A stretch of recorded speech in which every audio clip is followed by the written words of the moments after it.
So this training video is for RNA isolation. We are using the RNa's Mini kit. That's the catalog number, and this can be bought at the core, molecular core. And so the first thing I do is prep up my tubes. So these right here in the front are my first collecting tubes.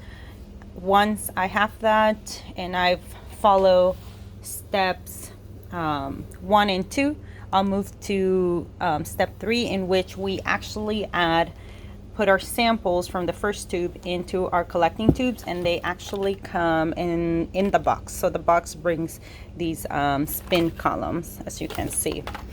Also, a good thing to do is to use the RNA sap.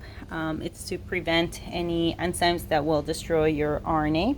And then eventually your last step, you're going to collect your RNA. It's going to be in these tubes, and that also comes in the kit, and it comes in this bag. So for this training video, I'm using a 12-well plate. So I already added my 300 microliters of RLT buffer that comes with the kit. And before adding your RLT buffer, one has to add beta-mercaptoethanol. We add beta-mercaptoethanol. All of that is in this quick start protocol, but you can also get the full guide, the full protocol online, the booklet. And so we do our work in this, our RNA isolation in this air clean workstation. So the first thing I do is I use RNeasy sap to clean my station. I have, your gloves too. We want to make sure that we don't have enzymes that will destroy our RNA.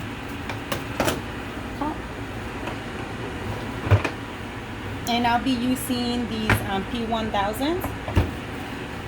So now that I have this, I'm going to clean the bottom of my plates too, just to make sure that, that they don't have any of those RNA's enzymes. And I have 2 plates. I have my normoxia and my hypoxia. Whatever is it that you're doing, you're asking, that's what you're going to have. So I'm going to start with my normoxia and spray the napkin just a little bit and clean the bottom of your test tube container. Okay, and so I know the orientation of my tubes. These are the ones I'm going to start with. So for this video, I'm going to show you basically how to scrape your cells. The buffer is strong enough where it does a good job by itself, but you can help it with the tip. I'll have a follow-up video, or actually I'll show with this plate how you can actually use the cell scraper. So for this one, these are all the same. So I'm going to use one tip to scrape them all just because it's the same. But of course, if you want to, you can do one tip per well. This is the same basically experimental control, so there's no variable. And then I like leaving my microcentrifuge ready for me to load, and there's 6 of them. And so what I do, I found that it's easier to scrape them like that rather than being on my pipetter. So what I do is just scrape as much as I can, and like I said, the buffer does a good job. So this is just an extra step to make sure that if there are any cells, that they're completely lys, right? And you want to get the side and get the middle.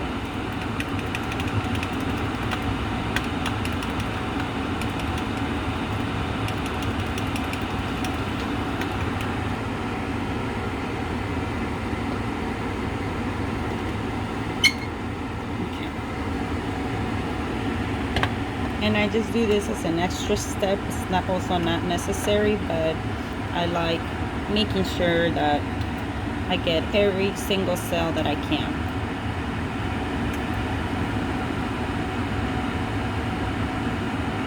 Can you clearly see the plate? Yeah. Okay.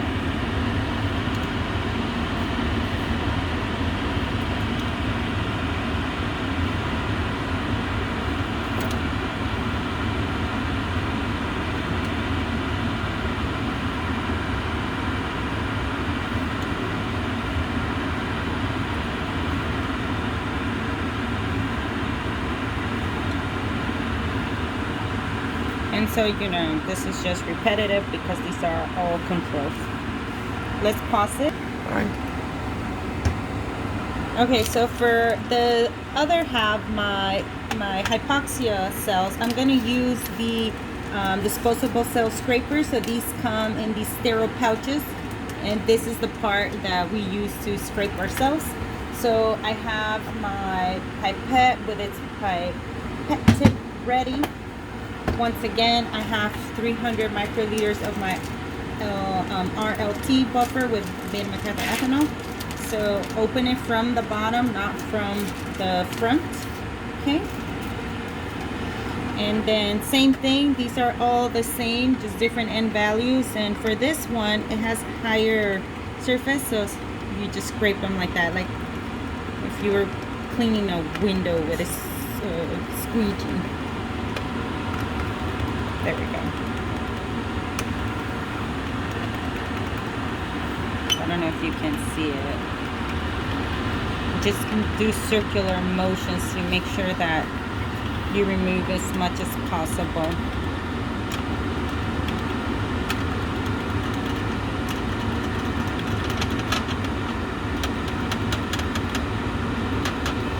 That's if you're doing this system, okay?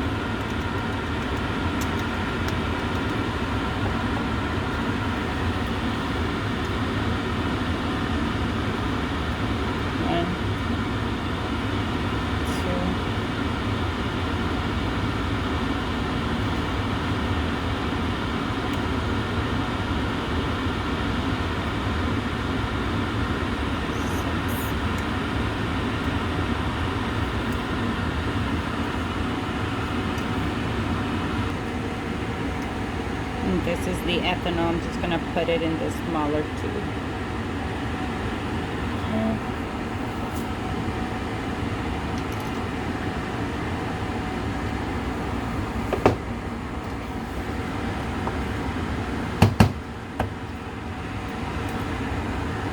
Okay, I'm ready.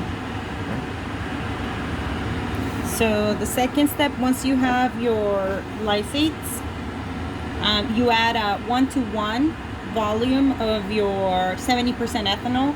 So in my case, I started with 300 microliters of my RLT buffer. So I'm adding 300, but that really depends up to the person. You can do 200, 250. Just note that the columns can only take 700 microliters. So you don't want to go above that.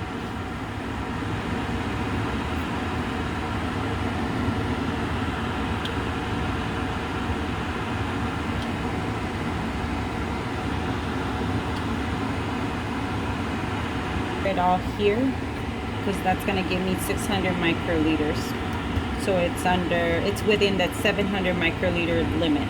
So 1, 2, 3, 4, these are all my controls.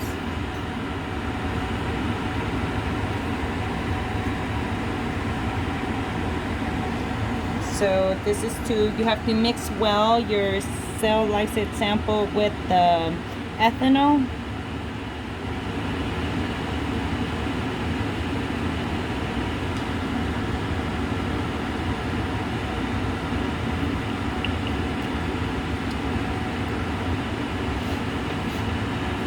And this is all explained in the protocol, and there's also like YouTube videos from the company that you can see.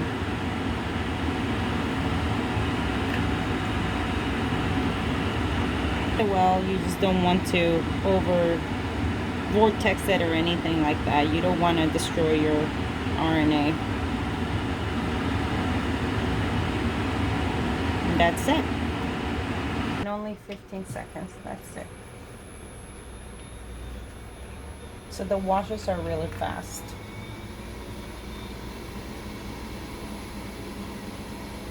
So how many RPMs? 8. 8 for how long? 15 seconds, that's it. 15 seconds. And all of that is on the protocol. So it's very important that people have the protocol with them, have a copy, make a copy, you know. So these are good questions because those questions, whoever's doing the experiment should know them.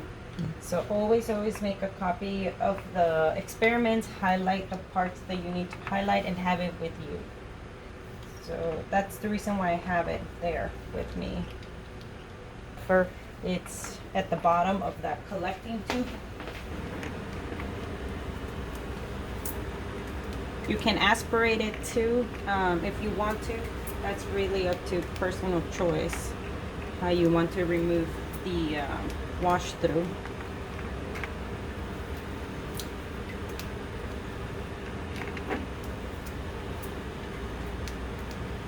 Okay, and now we're gonna do the first wash. It tells us that the first wash is RW1, so we look for our RW1 right here, and that's 700 microliters. That's not it, that's that. So we have these big bottles, and you can just all of what you're gonna use into the little one. That's what I do. And these ones come in your kit. RW1, 700. Okay.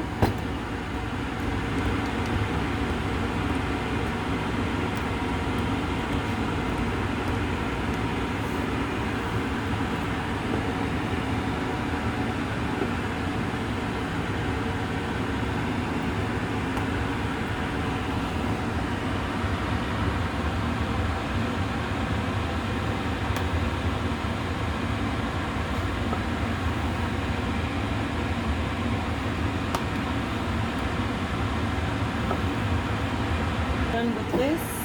My second step is buffer RPE, and that guy, you know, once again, it's all comes in the instructions of the kit here, or you should definitely go and get the big guideline. Those have ethanol, and it tells you how to do it, right? You have to get the instructions from the kit. And it's telling me that for that follow-up wash, I need 500 microliters. So before I spin them down, I like leaving my pipette ready. So at 500 microliters, so I'm done with my RW buffer. I get it out of the way. And now I'm gonna get my RPE, which is right here. And then there's like this big bottle here. And when whoever opens the kit, if they add the ethanol, these come with a sticker that you say yes, right? And it gives you instructions. So very, very straightforward. These are very friendly user. Okay, so now we're gonna do our spin. This is the wash with the RW1 buffer. And once again, it's 800 for 15 seconds. So, you know, if you made a mistake, if you look at your tubes and it's missing buffer, then you know you missed a tube. Sometimes it happens.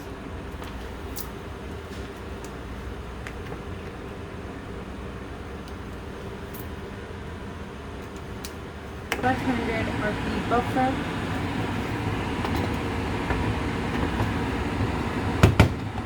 Make sure 500. I have my RPE with ethanol, so this is going to be the first wash. So 1, 2, 3, 4.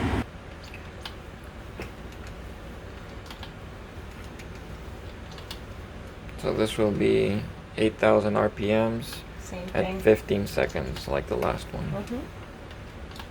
When you need to change, it tells you there too on the kit to change it.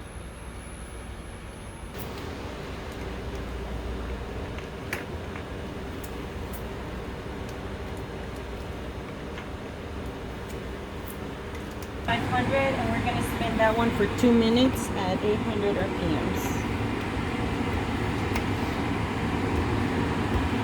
This is the second wash with RPE. Yeah, that's why it's a bigger 500. tube, because you use this one more.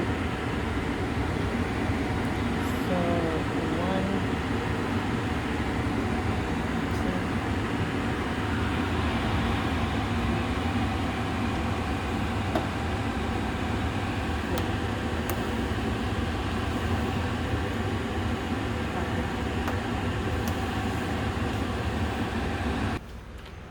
2 minutes. Yeah, because we want to fully wash these columns and then also dry them. So this goes for 2 minutes at 800. right there. And during that time, I'm gonna go get the collecting tubes. So let's put that for 2 minutes. That's gonna spin, and then I'll do this additional step. That right there. So we always want to make sure, most of the time they're dry enough, but I've seen a couple of times where there's still fluid, and we want to make sure that all of it is removed. So that's the reason why I always like doing that optional step, and it's just a minute, you know. So then these guys. So this is the last RPE wash. There's 2 RPE washes. And then once again, this step is optional, but I like doing it, like I said, because there's been times where there's still some RPE buffer, and you don't want that diluting your RNA. So this step is not that bad. And so this guy is for 1 minute, and you max the speed. So this guy goes up to 1300 RPM. So that's what we're gonna do for 1 minute. And then, yep, that's it. So RNA. Now that we have our collecting tubes label, I like labeling my tubes before I start my experiments because it makes it go faster. This is the tubes that we're gonna collect our samples. Something that's very important is make sure you label what you're doing. I'm using the same type of cells, but doing a hypoxia time course. So, you know, 1 through 12 in this case, my normoxia, my hypoxia. I put in the time point. I'm also putting on the tubes what they are, because you end up turning the RNA into cDNA, what type of cell, dates, your initials. So that's important. So if someone needs to use your samples, or you need to use them in the future, they're actually labeled. And then, so this was our final. Like I said, a lot of times they're pretty clean. There's not much there, but I always like making sure that I do this extra drying step, because there's been a couple where sometimes we get some fluid at the bottom, but see, like that one, and see, that would just dilute down your sample. I don't know if you can see it. There's the fluid. So that would dilute your sample, and we don't want that. We want to get a good yield of RNA. Okay. So 6, 7, 8, 9, 10, 11, and 12. So the last step is to use our RNase free water. I use, once again, it's in the instructions, and that's up to you. You can use 30 to 50 microliters of the RNase free water. This is what's going to elute your RNA from the spin column. I use 35. That's me, but it's up to whoever's doing the experiment to decide what they want to do. And then once you do that, you spin for 1 minute at 8,000 G's. So I'm going to do that right now.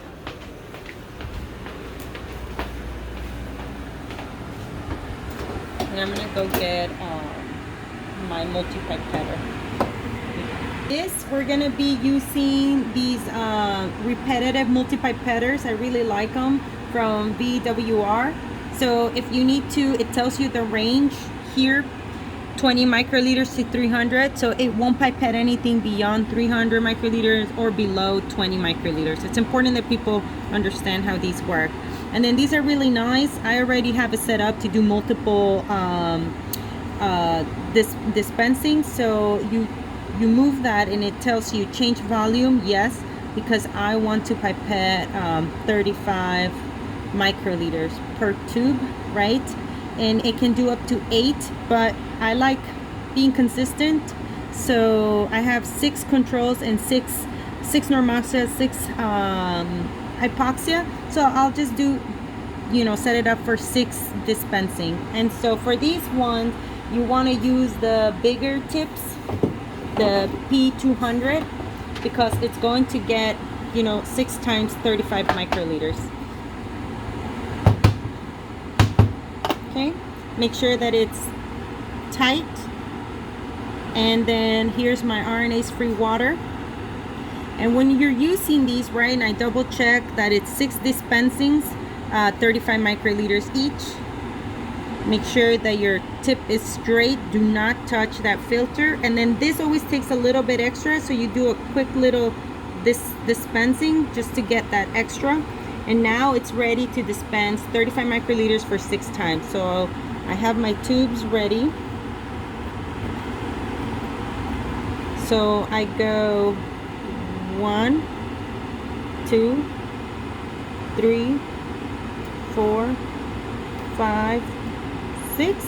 And so make sure that when you're inside, you don't come near to that filter. You don't actually touch it. And because that was in there, I don't want to contaminate my RNA-free water. I throw that tip. And so I put my 35 microliters into my tubes. So this is my normoxia. And I'm going to repeat the same thing for the hypoxia. Okay. So I have 6 of these. And that's why I did 6, right? If I had 4, then I would do 4. It's just a way of controlling what I'm doing. Get a new sterile tip. Once again, see that it's 0. So it gives you an option to purge. So purge. I don't like purging inside the solution because when it purges, it aspirates some fluid, and I just don't like doing that. So once it's ready, I go ahead, click, dispense the little extra, and I'm done with this. I'm gonna seal it because I'm not gonna put the rest in here. So remember, these take extra fluid. So 1, 2, 3, 4, and once again, right, I'm not touching the bottom. It's, see where the white filter is? Just from the top. Okay, done. And now that I have my samples done, this is the last step. I have to spin it down to get be able to get our RNA from these columns, and that's it.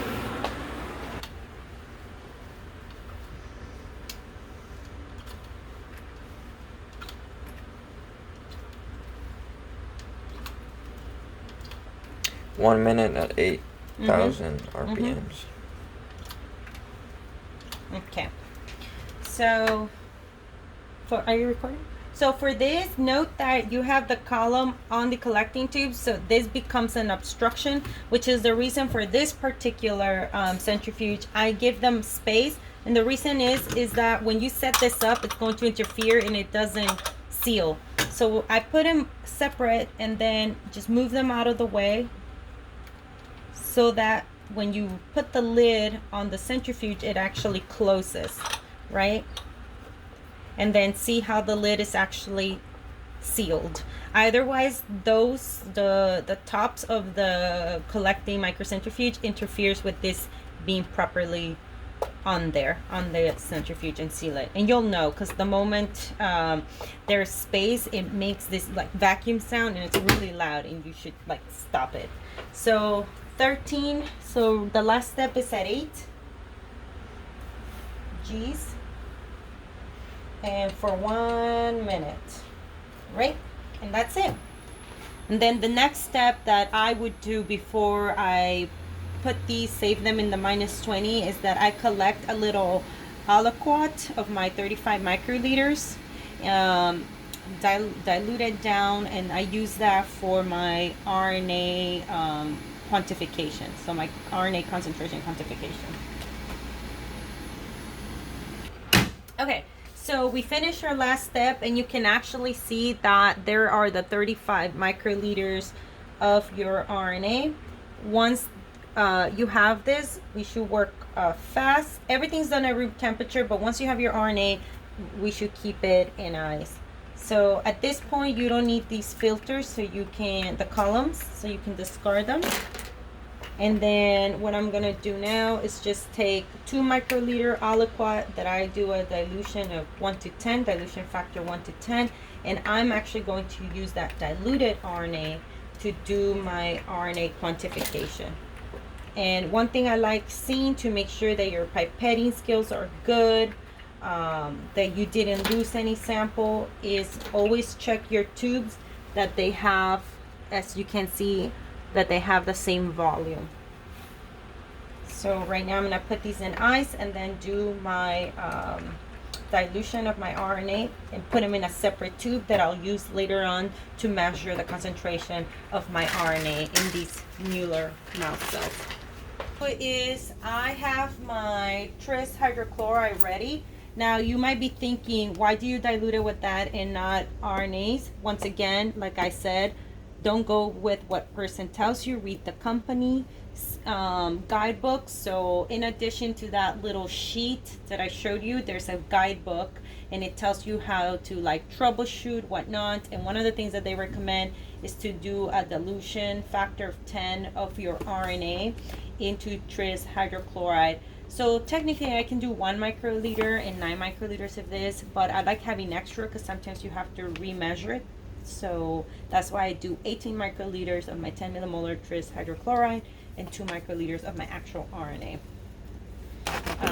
So then I'm gonna go get my repeater, which is right here. These little tubes are this PCR strip with attached optically clear cap. 18. Change volume. I really like using these repeaters.